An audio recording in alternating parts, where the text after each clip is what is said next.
Alhamdulillah, wassalatu wassalamu ala nabiyil karim wa ala alihi wa ashabihi wa man tabi'ahum bi ihsan ila yaumiddin. Wa ba'd. Ajaran filsafat bukan dari Islam, akan tetapi dari kaum musyrikin Yunani,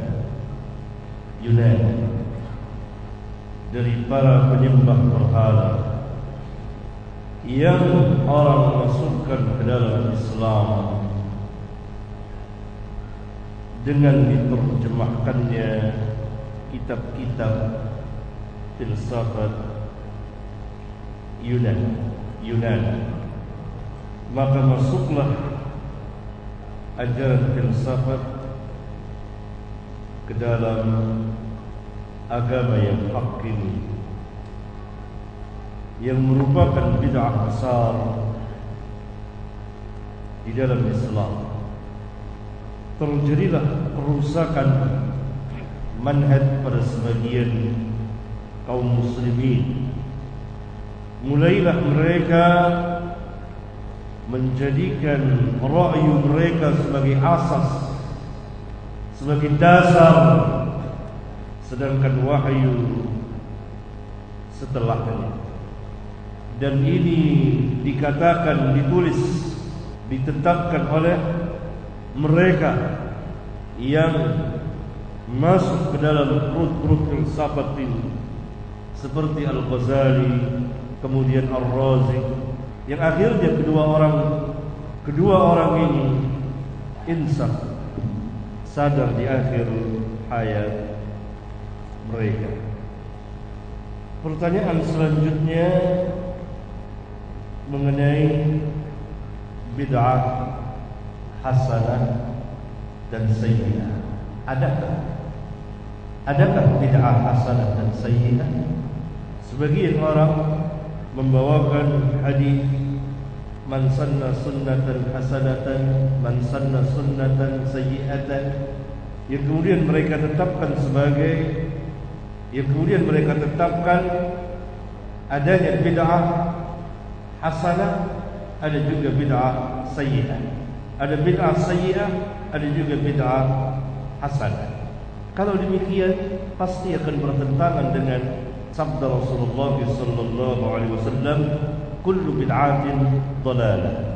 Yang pada akhirnya hadis-hadis Rasulullah sallallahu alaihi wasallam, terutama sabda-sabda beliau, akan saling bertentangan satu dengan yang lain, dan ini mustahil. Disinilah letak apabila kita salah dalam memahami dan tidak berjalan di atas manhaj yang hak, maka kita akan berpegang pada sebagian dalil itu kalau tepat. Kalau tidak tepat, bagaimana? Dan meninggalkan sebagian dalil yang lain. Kalau dikatakan bahwa hadis yang dikeluarkan oleh Imam Muslim, man sanna sunnatan hasanatan man sanna sunnatan sayyi'atan, sebagai dalil adanya bid'ah hasanah, bagaimana dengan hadis kullu bid'atin dhalal, yang juga sebagai dalil bahwa seluruh bid'ah sesat? Terjadi pertentangan. Mungkin? Tidak mungkin. Sesama sabda Rasulullah SAW tidak akan saling bertentangan. Yang salah kita dalam memahaminya. Karena yang dimaksud dengan hadis man sanna sunnatan hasanatan man sanna sunnatan sayyi'atan adalah sunnah-sunnah yang telah ada kemudian dimatikan oleh orang, kemudian telah dilupakan.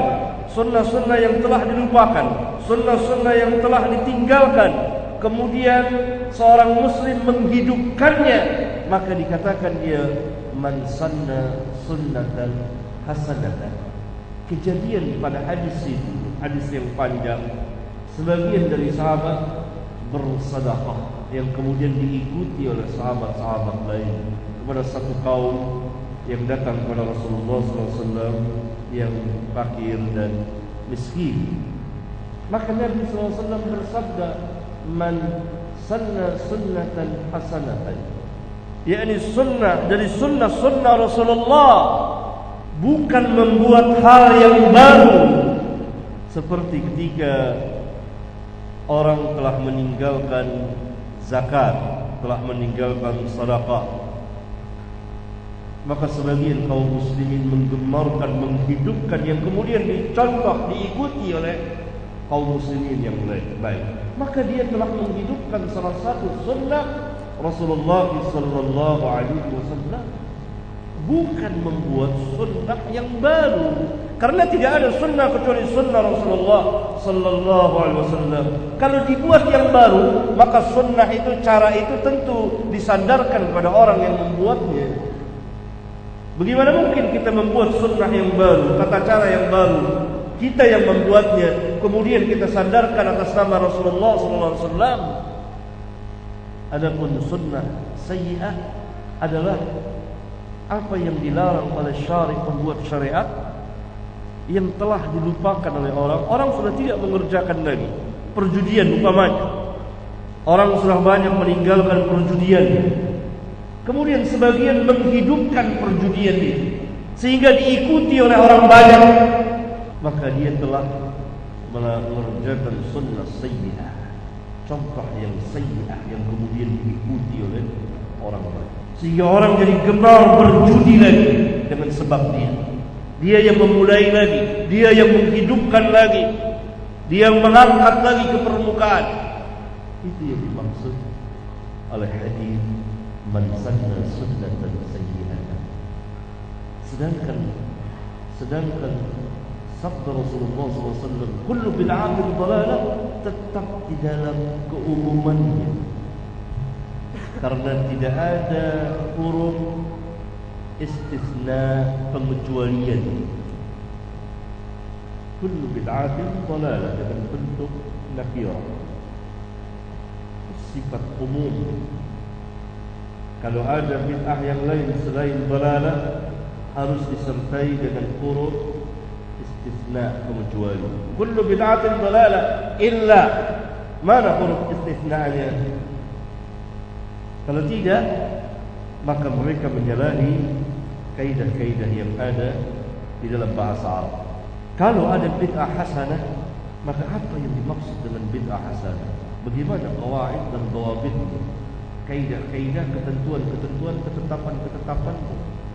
Apakah setiap perbuatan baik kemudian dimasukkan seperti azan dan iqamah, syiar Islam terbesar, salah satu dari syiar Islam terbesar, dan ini adalah hasanah. Bolehkah setiap kali kita salat sunat, baik itu salat rawatib dan lain-lain, termasuk salat tarawih, kita azan dan qomat dulu? Sehubungan ini hasanah, karena tidak ada qawaid dan dhawabit untuk menetapkan apa yang dimaksud dengan bid'ah hasanah, selain dari bid'ah-bid'ah yang telah ada dan muncul ke permukaan, yang terus-menerus dihidupkan. Boleh apa tidak kita azan dan qomat ketika kita akan melaksanakan salat sunat? Kalau dijawab tidak boleh, kenapa? Bukankah itu hasanah yang besar? Kalau dikatakan itu tidak ada keterangan dari Rasulullah SAW, maka jawaban mereka sebagai juga jawaban bagi ahlus sunnah untuk mengatakan bahwa perbuatan-perbuatan yang mereka lakukan juga tidak ada sunnahnya dari Rasulullah sallallahu alaihi wasallam.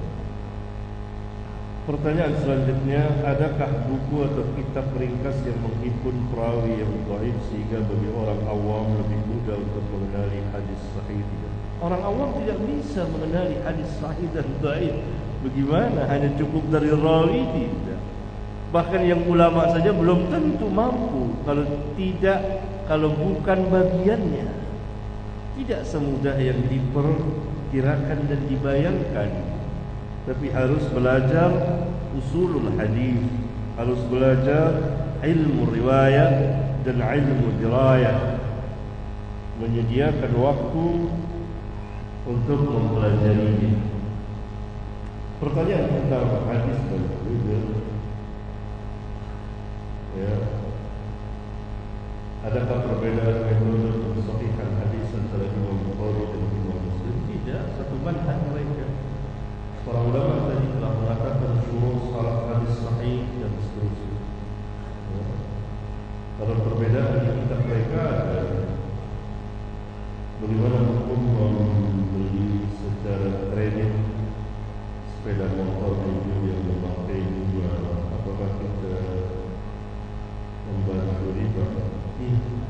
tidak boleh jual beli kredit dengan buah harga kontan sekian, kredit sekian.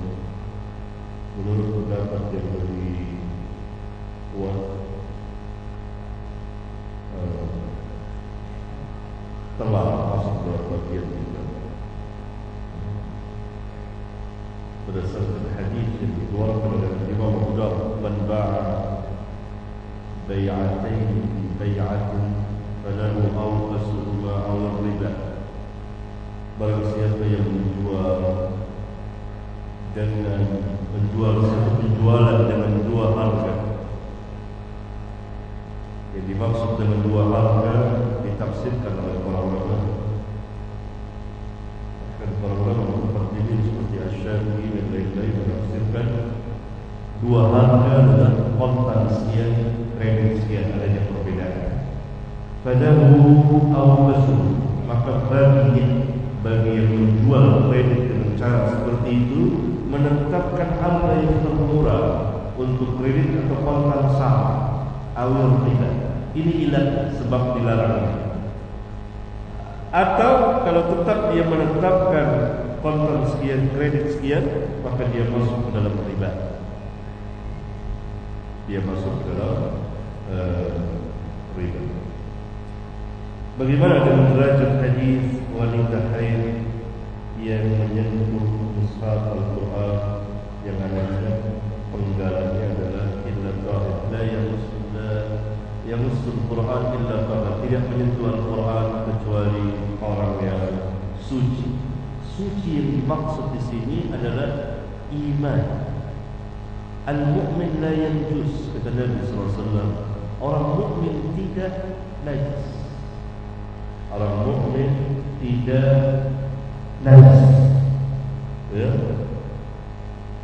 Tidak najis berarti dia boleh menyentuh Al-Quran Al-Karim, ya? Tidak bisa dijadikan dalil kalau lafaz tahir bersifat umum. Orang-orang Khawarij menggunakan ayat-ayat yang dikhususkan untuk orang kafir banyak sekali tentang kekekalan di neraka bagi orang-orang yang berdosa. Sepintas setiap orang berdosa telah diliputi oleh dosa, dia masuk ke neraka dan kekal di neraka. Padahal ayat itu ditujukan kepada orang-orang kafir. Kemudian bukankah hadis sebagai penafsir Al-Quran? Bukankah Rasulullah SAW sebagai orang yang paling alim terhadap Al-Quran? Dan hadis yang menafsirkan Al-Quran Al-Karim, di hadis-hadis dijelaskan secara mutawatir bahwa orang-orang mukmin akan dikeluarkan dari neraka. Apakah boleh mengambil ilmu dari kelompok-kelompok yang ada sekarang ini? Ilmu din yang dimaksud tidak boleh dari kelompok dari firqah-firqah sesat. Ahlus sunnah ilmu yang lebih banyak, ilmu yang lebih tinggi, dan penguasaan yang lebih luas dari mereka. Maka belajarlah kepada orang-orang yang ahli dari Ahlus Sunnah wal Jamaah dalam cabang-cabang atau disiplin ilmu sesuai dengan keahliannya masing-masing. Pertanyaan tentang Syiah Rafidhah memang telah dikeluarkan oleh umumnya para ulama, khususnya kaum mutaakhirin, dari 72 firqah yang ada dalam Islam. Apa batasannya? Yakni mengingkari sesuatu yang telah ma'lum, satu kepastian dari agama, seperti mengatakan bahwa Al-Quran tidak asli.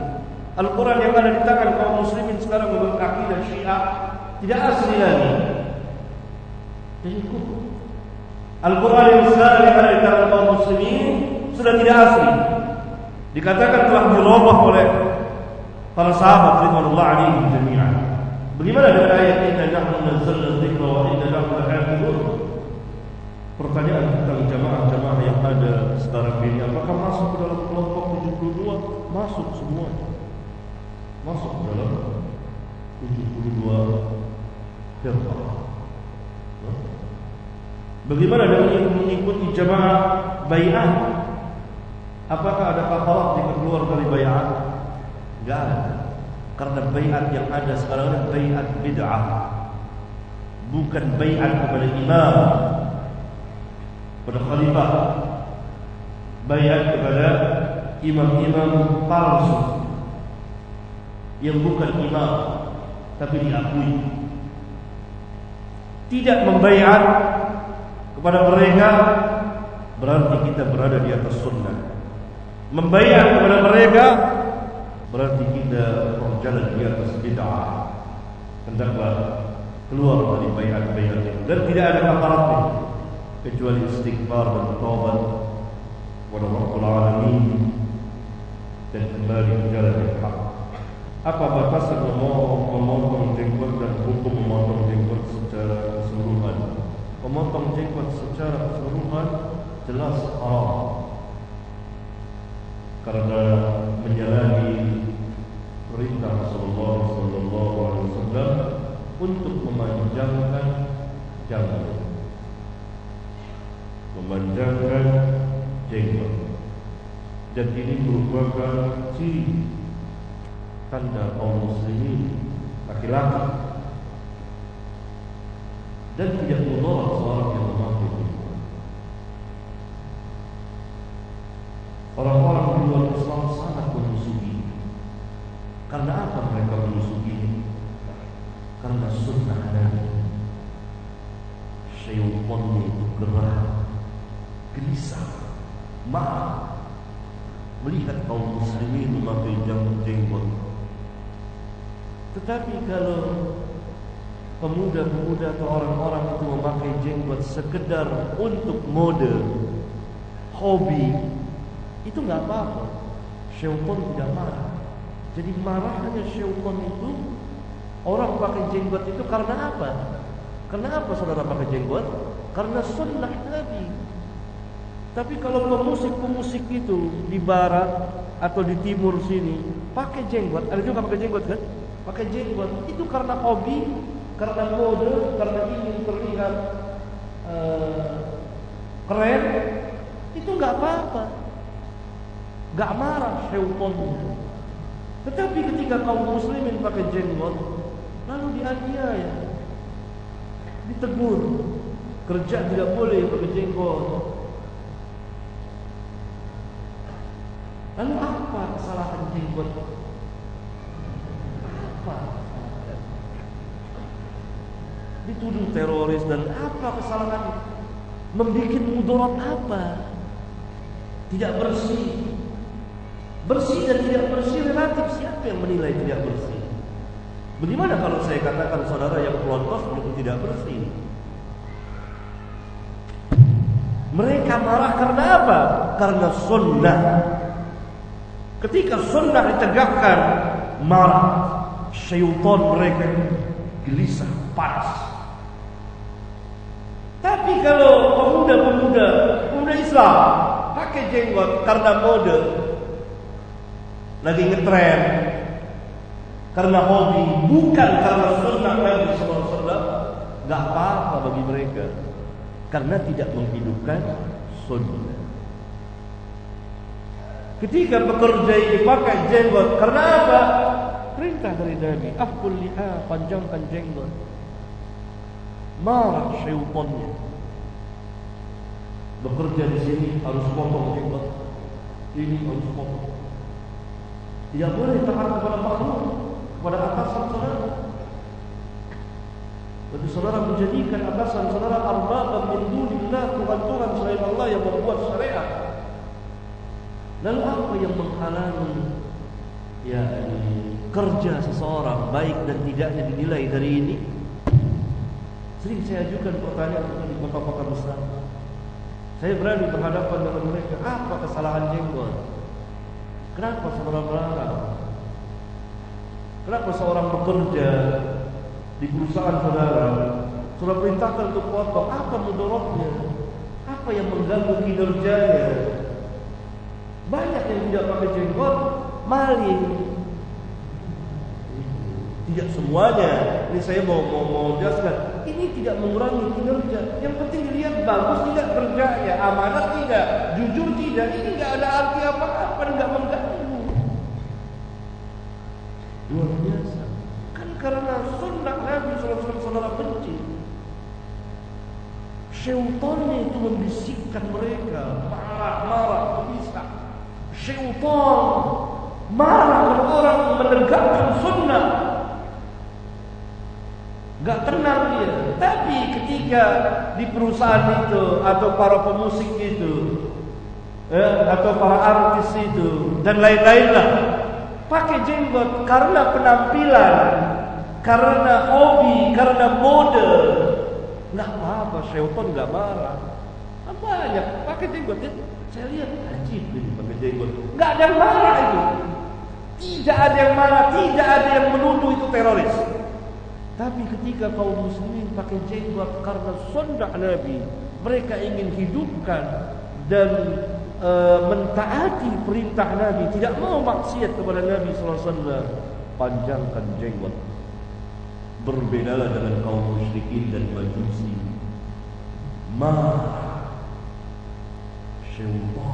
Syayatin minal insi wal jin, minal jin wal ins. Setiap yang menghidupkan sunnah Rasulullah SAW, jenggot segenggam.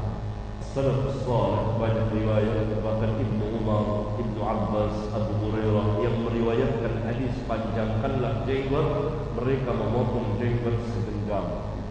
Itu dia rawi hadis panjangkanlah jenggot.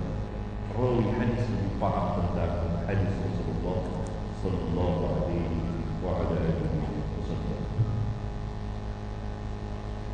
Walhasil masalah jenggot lagi ramai sekarang. Di mana-mana kan. Bahkan rame-rame ini ujian keimanan.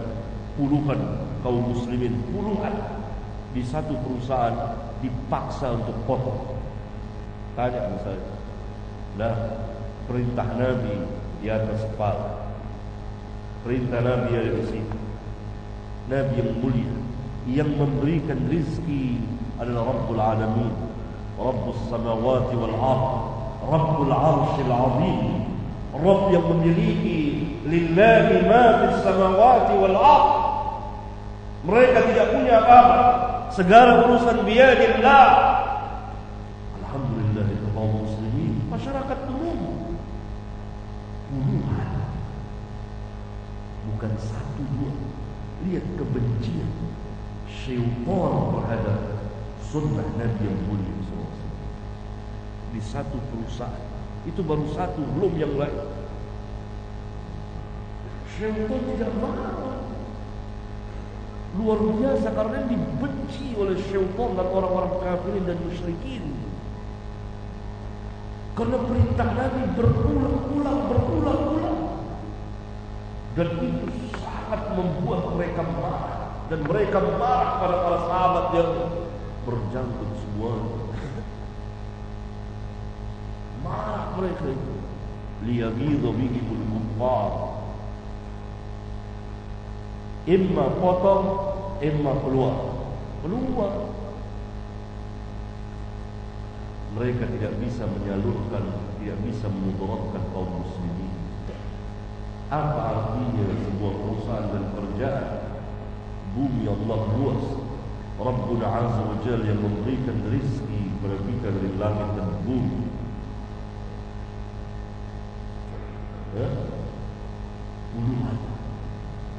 Puluhan diteror. Nggak ada betul.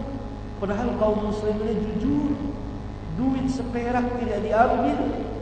InsyaAllah ta'ala kerja bagus, dari jadwal masuk sampai selesai, tidak pernah korupsi, amanah, mengembangkan perusahaan.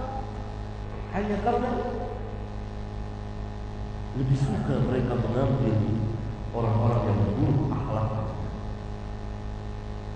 Lihat kebencian sampai dunia. Lagi ramai ini, jenggot sana, jenggot sini. Rupanya masalah jenggot ini memang sangat berarti bagi syaitan. punya tempat tersendiri di manhaj iblisiyah. Lagi seluruh Indonesia kok bisa ijma mereka menteror kaum muslimin.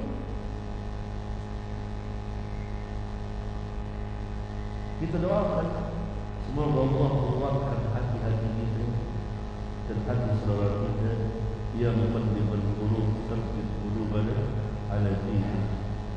Allahumma musarrifal qulub sarrif qulubana ala ta'atik.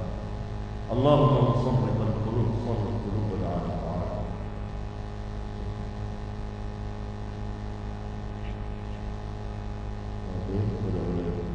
Membacakan doa Al-Fatihah kepada orang yang meninggal apa diperbolehkan dan apakah ada hadisnya? Tidak ada. Tidak ada. Kepada orang yang meninggal kita doakan. Doa. Ya Allah, ampunkanlah dosa-dosa dan kesalahan-kesalahannya. Ya Allah, terimalah amal kebaikannya. Ya Allah, hindari dia, selamatkan dia dari azab kubur, azab neraka. Masukkan dia ke dalam surga. Tidak dibacakan Al-Fatihah. Nabi SAW tidak pernah membacakan kepada orang yang telah mati Al-Fatihah, mengirim bacaan Al-Fatihah. Tidak. Memang ada hadis yang beredar, Al-Fatihah 5 quri'at lahu, Yasin 5 quri'at lahu. Al-Fatihah tergantung niatnya untuk apa dia dibaca. Yasin tergantung niatnya untuk apa dia dibaca. Ini hadis la aslahu, tidak ada asal usulnya, tidak memiliki sanad, beredar dari mulut ke mulut, dari satu tulisan ke tulisan yang lain, tapi sering dibawakan dijadikan sebagai dalil. Saya pernah menasihati seorang khatib khutbah Jumat, ila hadratin Nabi Al-Fatihah, ila ruqi bulan Al-Fatihah. Selesai saya panggil, ini dari mana? Ini tidak ada sunnah. Saya nasihatkan, tidak ada doa. Lalu dengan langkasnya dia mengatakan Al-Fatihah 5 quri'at lahu. Dia berdalil begitu. Al-Fatihah 5 quri'at, tergantung saya niatnya untuk kirim bacaan Al-Fatihah, terserah saya. Lalu saya katakan itu hadis la asla lahu. Saya enggak ada jawaban, peluyur saja. Berarti hadis yang sering beredar itu la asla lahu. La asla lahu. Pertama, bacaan Quran untuk orang yang hidup agar hidup hatinya. Karena Al-Quran hudan linnas secara umum, secara khusus hudan lil muttaqin, hidayah bagi orang-orang yang bertakwa. Mafhumnya kata ulama, orang yang tidak takwa tidak bisa mengambil manfaat hidayah Al-Quran Karim.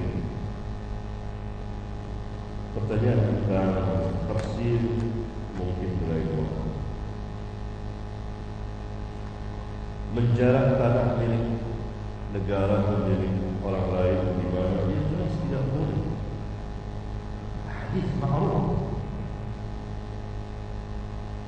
Barang siapa yang menaqal al-ardh shibra, barang siapa yang mengambil tanah secara aniaya sejengkal saja, maka dibenamkan ketujuh petala bumi. Bahkan nanti dia akan bawa tanah. Hadis saya yang Bukhari Muslim, sejengkal. Bahkan ada sebuah riwayat dari Sa'id bin Zaid, sahabi jalil, termasuk salah satu dari 10 orang yang dijamin masuk surga di masa hidup. Dia dituduh oleh seorang wanita mengambil merampas tanah.